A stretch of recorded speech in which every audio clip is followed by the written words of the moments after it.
the shaykhs and the guides, and they're asking to be nothing and to enter the oceans of Allah's rahmah and mercy. And alhamdulillah, awliyaullah come into our lives and expand everything, expand the horizon, expand the understanding, expand the realities from Holy Qur'an, from Holy Hadith, from every aspect of our life. It begins an expansion in realities that far beyond the world of form, that to understand the world of light, to understand the world of energy, to understand the world of sound. Every aspect of reality is far greater than just the physical, and a teaching towards that reality to be uplifting. If what we are learning is only the physical, it has a limited benefit for the physical body.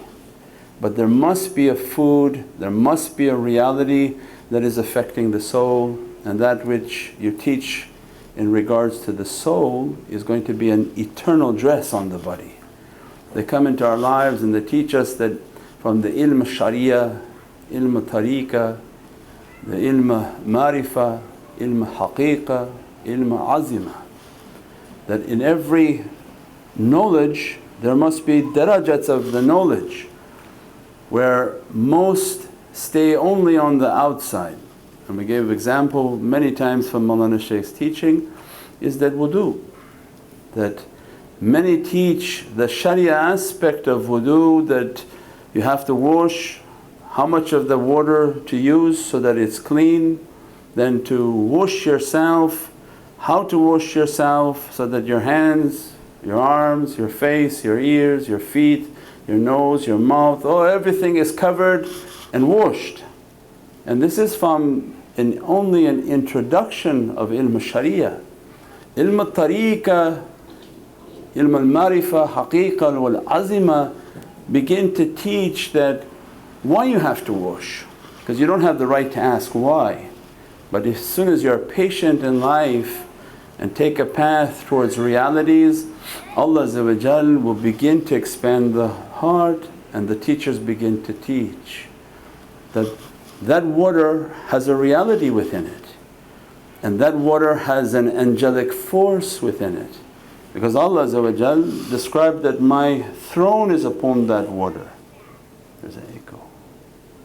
My throne is upon that water means they begin to teach that there's a marifah of that my.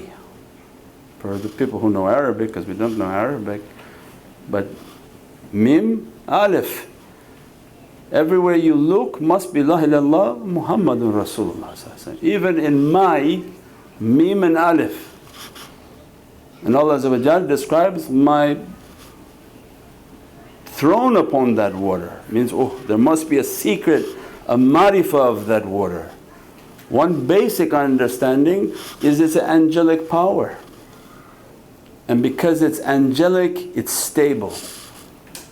If it was gas it would be very difficult to work with in life, but because of malaika it's stable force and power. If you take one hydrogen away, that becomes explosive. That's the degree of its power. All our oceans are that potential danger. So when you want to know how Allah can bring an end to this dunya, He merely commands one of the hydrogen, rise, and all the water itself is explosive. But making it stable is the 2H. If 1H leaves, it's explosive. So then awliya come and teach us water is very powerful. And as soon as you leave the water for a certain amount of days, you see a green begin to form. That is the malaika, that is the angelic force that shows you that mai brings life.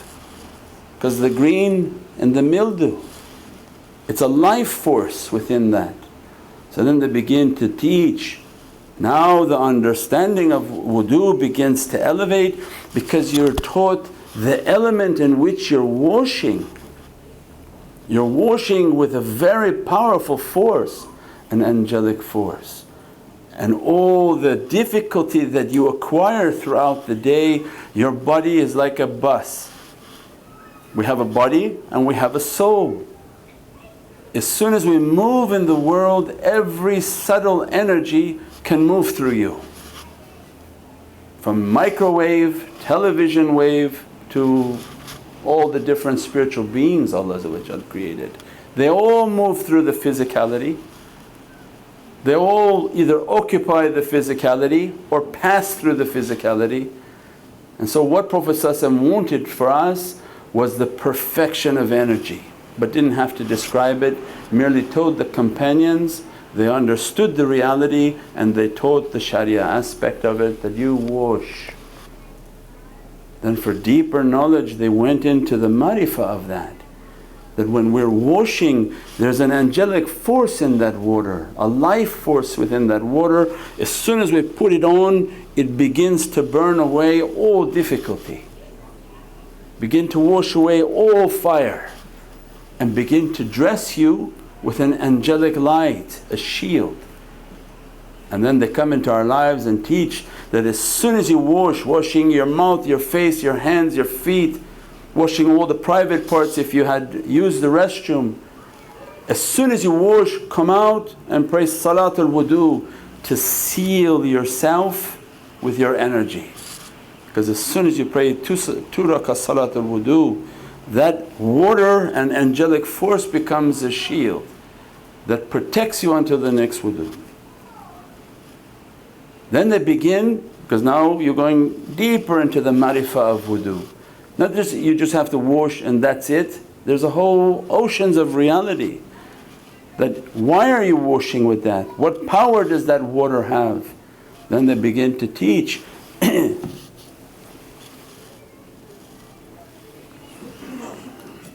as you're washing the body, you should be understanding the washing of the internal reality. The importance of water, and that your body is 70% water. So then the water within my being, how am I purifying that water? Then they go into the blood. That the body has 70% water. If we want healing and we want to build our energy, we'll have to understand why we're washing. Dressing by these lights and these realities, as we're washing the inside, we have to be washing as we're washing the outside, we have to be washing the inside. The water inside is the blood. So how you wash the blood? Prophet describes shaitan moves through the blood. That's why the fasting, that's why eating halal, drinking and breathing halal. It affects your breath, is going to from your lungs affect your blood. What you eat will go into your stomach and affect the blood. What you breathe will affect the blood. So then why only focusing on the outside washing and they don't teach the inside washing? The outside is the donkey that's going to be buried in the ground. Nobody is taking their body to Allah. You're just making the body to be clean in dunya so that you can bring out the reality of your soul.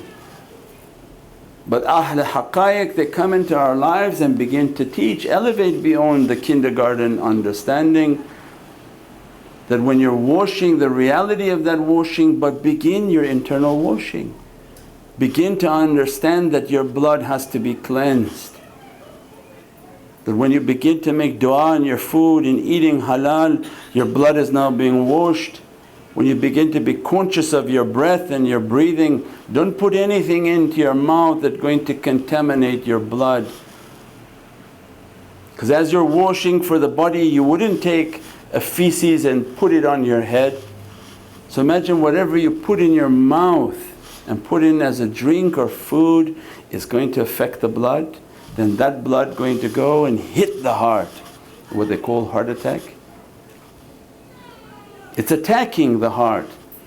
And qalb al-mu'min baytullah. So it's shaitan is attacking the house of Allah. Shaitan knows the system and knows that Allah is not going to be occupying the mind, Allah is going to occupy the heart. And he says, this Bani Adam, if he becomes powerful, he'll be like 1,000 men. It's enough for me to begin to attack him. I'll influence what he eats, I'll influence what he drinks, I'll influence what he breathes, and I'll bring him down by contaminating and poisoning his blood, and then he moves within that blood. Means they begin to teach in our lives, it's far greater than just washing and somebody describing how to put their fingers and their hands. That's only washing of the outside. The reality of that water, the reality of the water within, the reality of purifying all the organs. That when that blood is moving through the body, how the zikr and the breath is going to purify that blood. Because then you look at the physiology of breathing. Why is zikr so powerful? When they say that nafas al-rahmah, why is nafas al-rahmah? Because everything based on that breath. All mashaykh came and said that you have 24,000 secrets in one day, 24,000 pockets of life in one day. The quality of your life is from breath to breath. If Allah doesn't grant a breath, the person dies. So each one is a secret of life. So they make that breath in zikrullah, in remembrance, in a consciousness of Allah. That, Ya Rabbi, before I try to ask for everything else in this dunya that I want, I have to be grateful for this breath that you gave me. This reality that you gave me, then you begin to see the breath that we're breathing is going to the lungs are producing the blood is shooting into the heart, and that is the house of Allah. So if you want the house of Allah within the heart, you have to sanctify and purify the breath. What you eat through the mouth is going to affect the stomach and the belly, and that again is going to affect the blood that enters into the heart. So then there is a wudu inside the being, inside the body, that's going to affect the heart, and that is the wudu of the inner reality. And now that begins to affect the soul, and from the azimat they begin to teach that that breath and that air that you're breathing, it contains the elements of mai. Everything around us has from the secret of water, and within the secret of water is the zikr of Hu. And through the zikr of Hu they're able to pull out the force of energy within everything. Every molecule that exists with its hamd, yusabbihu bihamdi, with the hamd that Allah gave that being, like you, whether it's yourself, your physicality or your atom and molecules, the inner power within it. Who's the bihamdi? It's the Hu. It's the zikr of the Hu within that element which is its power. So then they begin to teach. Then the wudu of the soul is zikr Hu, and all mashaykh, their zikrs Allahu, Allahu. To bring the purity of the soul, that as you're beginning to breathe, that you wash the outside, you understood the power of water, the importance of how this water is an angelic fire that burns all badness. قَجَ الْحَقُّ زَهْقَ الْبَاطِلِ. The haqq comes, the shaitans move, but they go inside. You didn't scare them, they went inside to hide. Then Prophet came and taught all of the realities of the eating that make the wudu inside, because now they're hiding inside. So then your consciousness of your breath, of what you eat and what you drink and what you put into your mouth, now is the wudu inside. That you are fiercely fighting all the energies inside where they can find no safety. They're burning inside and they're burning outside with your wudu, and they begin to leave. Then they begin to teach that as you begin to breathe and make your zikr, that is now the force of energy upon the soul. And bi zikr Hu, you can pull from that energy all around us. And that zikr hu is from ikhlas and sincerity. It's the only surah that Allah said, Qul, say hu, forget the rest. Qul hu. Qul hu. Allah's Qaf, Qaful Qur'an and Majid, to the Lam, Lisan al-Haq, that Allah's azimat and order is upon that hu. By imitating that hu, you be dressed from that reality, blessed from that reality, and granted a dress of ikhlas and sincerity. Means that is the reality of wudu. Not just how to wash your hands, and they make many different YouTubes on how to wash your fingers, your hands and your toes. But what's the reality of the water? What's the reality within us? What's the reality of the blood within us, which is our water? How to combat the inside, the outside, and then the breath, and how to take all the energy that all around us and bring it into the breath and purify and sanctify the soul. Subhana rabbika rabbil izzati amma yasifoon wa salaamun al mursaleen walhamdulillahi rabbil alameen.